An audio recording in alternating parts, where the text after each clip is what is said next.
La mission condamne avec fermeté toutes les violences et invite toutes les parties à la retenue et au dialogue. Elle recommande aux autorités de finaliser toutes les enquêtes sur les décès survenus lors des manifestations des 10, 11 et 12 juillet 2020. Ces enquêtes doivent s'étendre également à toutes les violences et destructions de biens publics tels que l'Assemblée nationale, l'Office de la radio et télévision du Mali, l'ORTM, et le Haut Conseil des collectivités territoriales, ainsi que des biens privés, afin de situer toutes les responsabilités en vue de sanctions appropriées.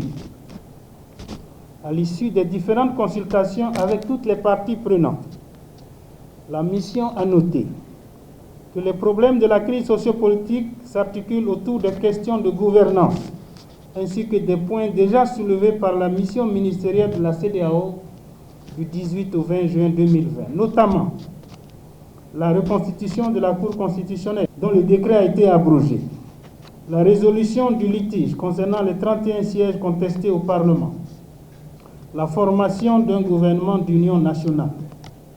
À ces points s'ajoutent les préoccupations liées aux événements tragiques des 10 et 11 et 12 juillet 2020.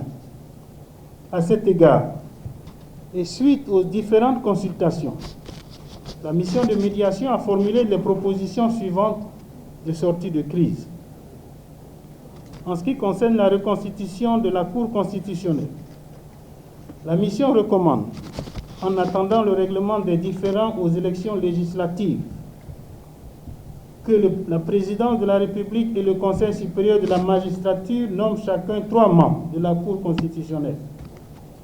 Les nominations relevant du président de la République se feront sur une base consensuelle, en associant toutes les parties prenantes, en conformité avec l'article 91 de la Constitution de la République du Mali. Les 6 membres de la Cour nommés satisfont ainsi l'exigence du quorum.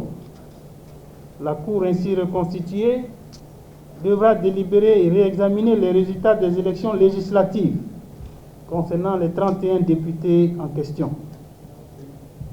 Après la résolution du litige sur les 31 sièges de l'Assemblée nationale par la Cour constitutionnelle, l'Assemblée nationale reconstituée pourra, sur une base consensuelle, nommer ses 3 représentants pour compléter la formation de la Cour constitutionnelle.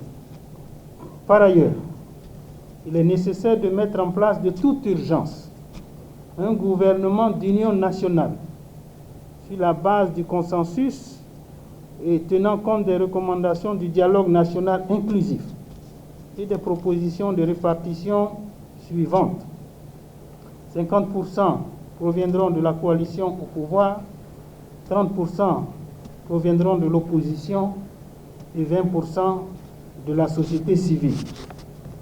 Suite à sa formation, le nouveau gouvernement accordera une priorité à l'amélioration de la gouvernance, aux réformes prévues dans les conclusions du dialogue national inclusif et à l'accélération de la mise en œuvre de l'accord d'Alger.